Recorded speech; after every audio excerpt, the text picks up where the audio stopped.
Chapter 18, still part 1, talking about the 3 laws of thermodynamics. So the second law, in order to understand that, you have to understand a reversible versus an irreversible process. So a reversible process is one that can restore the initial conditions or whatever change you did by reversing the conditions. So, for example, if you melt ice, you do that by adding heat. So if you take away that heat, you will revert back to ice, which is true. So this is a reversible process. An irreversible process is one that you cannot simply get back to your starting materials by reversing the conditions. It has to do a different pathway in order to get back to the starting things. So for example, if you roll a ball down a hill, you can't just roll the ball back up a hill, right? You have to continuously push the rock up the hill in order to get back to the top. So you can't just simply reverse the conditions, pushing it in a different direction and get the same result. A spontaneous process is one that completes itself on its own. So what's going to happen is once it starts, all of the reactants are going to turn into products, or until an equilibrium is reached between the reactants and products. And it does that without any outside intervention. So for example, if you roll a ball down a hill, that's spontaneous. Once you get the initial push, you can let it go. You don't have to touch it. You don't have to do anything else. It's going to continue on until it's done. As a non-spontaneous reaction would be the reverse of that, right? Having to push the ball up the whole time. If you let go and stop, it's going to go back down the hill. It's not going to continue to go up on its own. A spontaneous process is irreversible. You have to do something other than what you did at the start in order to continue it going on and on. So the second law states that the total entropy of a system and surroundings, so it's your reaction, whatever it is that you are measuring, we're going to deal with mostly chemical reactions. And then the surroundings is everything else. So it's the beaker that it's in, it's the air right around it, it's everything else other than that system. Always increases for a spontaneous process. So it is not conserved like energy is. It is always increasing over every spontaneous reaction. So the second law addresses how spontaneity is related to this quantity called entropy. So entropy has a symbol of S. It is a level or a measurement of how much chaos or disorder a given reaction has. A positive change in entropy means that the reaction is getting messier.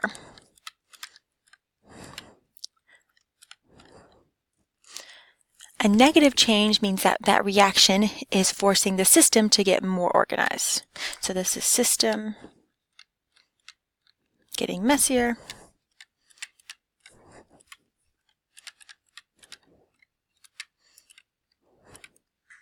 So typically all we want to do is measure the entropy of our system. That's kind of what we focus on. We just have to understand that the total entropy, which is system and surroundings, is our system plus everything else. So the SI unit of entropy is measured in joules per degree Kelvin.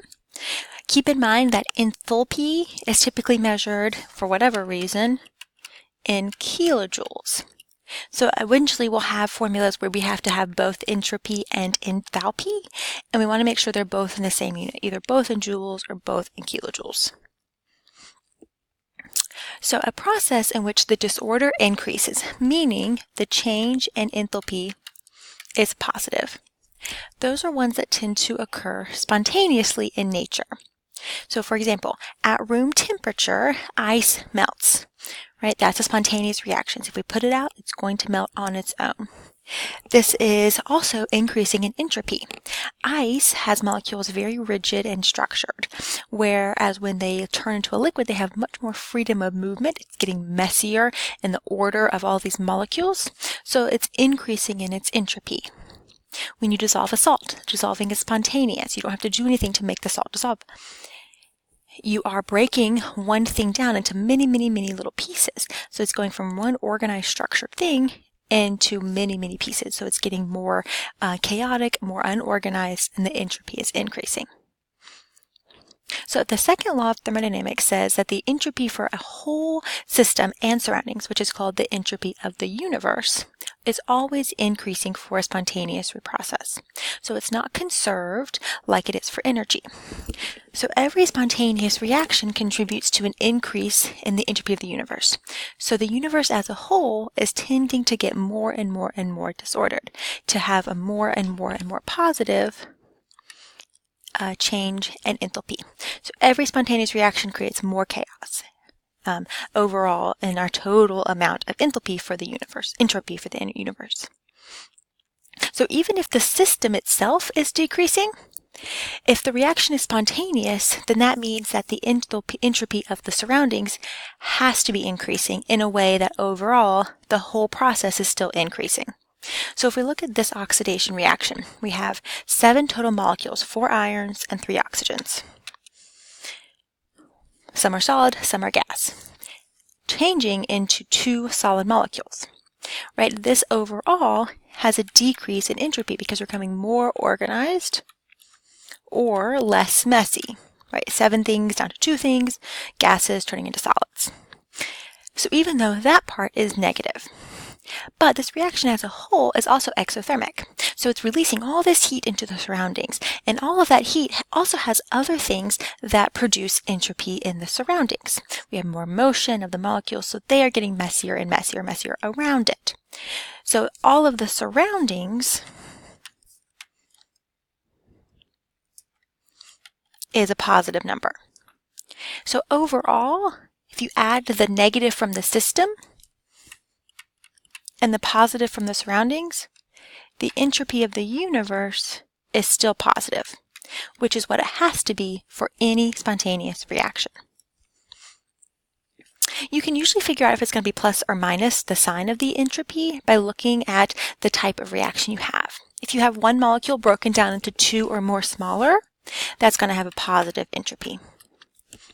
If you have more gas molecules forming, positive in entropy. And the reverse, if you're forming solids, decrease. If you have a solid changing into a liquid or a gas, or liquid changing into a gas, positive entropy. So in this case, we have a liquid of water turning into a gas of water. It's going to increase in messiness because gas molecules are more messy, more chaotic. 2 ions forming a single product, becoming more organized, so it's going to be less entropy. 7 molecules turning 2 molecules. We already did this one. This was iron, oxidation of iron to form rust, getting more organized. So the system might be decreasing, but doesn't matter because overall your surroundings have to be positive in order for these reactions to be spontaneous. We can calculate the actual number of the entropy of a phase change if we know the heat of the phase change. The heat of the phase change is going to be equal to the enthalpy.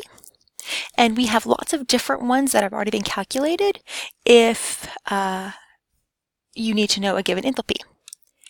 So we have enthalpies of vaporization for boiling, enthalpies of fusion for melting. So the entropy is going to be equal to heat per degree Kelvin in temperature. And we can substitute our enthalpies for our heats as well. So our delta H's have to be in joules, temperatures have to be in Kelvin, so that overall my entropy is joule per Kelvin. So if we have the heat of vaporization, carbon tetrachloride is 43. So if the liquid has an entropy of 214, what is 1, the entropy change for the phase transition, and the entropy of the vapor? So first, let's find the change in entropy for the boiling.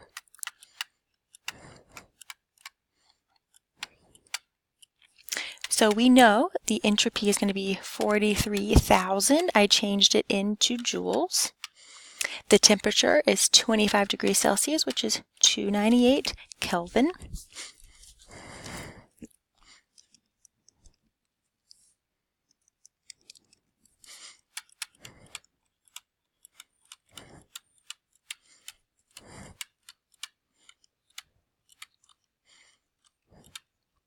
Okay, so that's how much entropy it's changing for the phase change. If the liquid has an entropy of 214, and then it boils, which takes another entropy change of 144, then the entropy of the vapor is what it started at, plus how much it changed.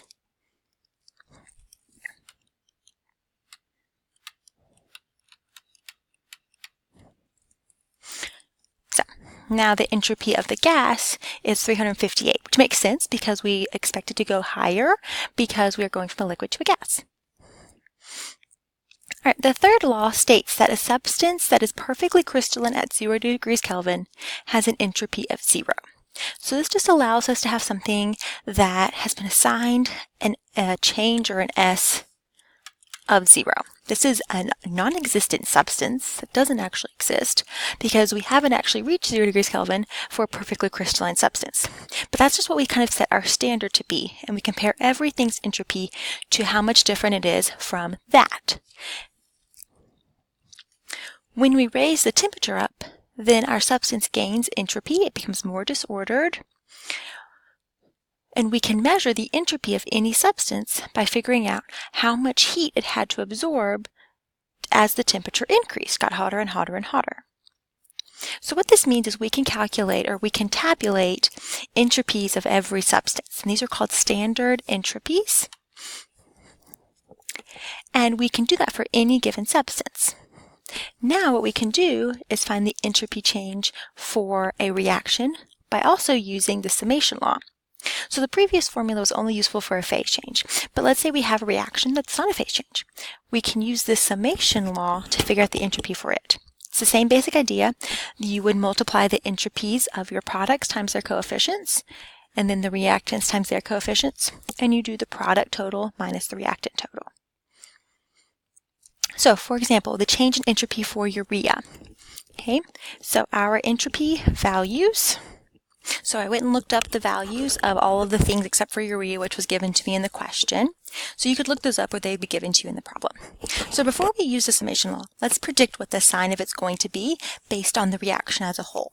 So in this case, we have 3 things turning into 2 things. We also have gas things turning into liquids. So we expect this to be becoming more organized. We have less movement, less motion, so we expect the entropy change to be a negative number. So we're going to multiply each of them by their coefficients. So the only one we really have to change is your ammonia.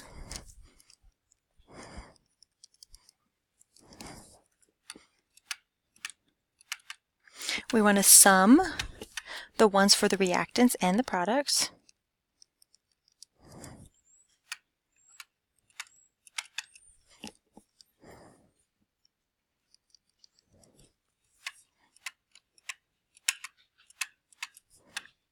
And then we want to do the products minus the reactants.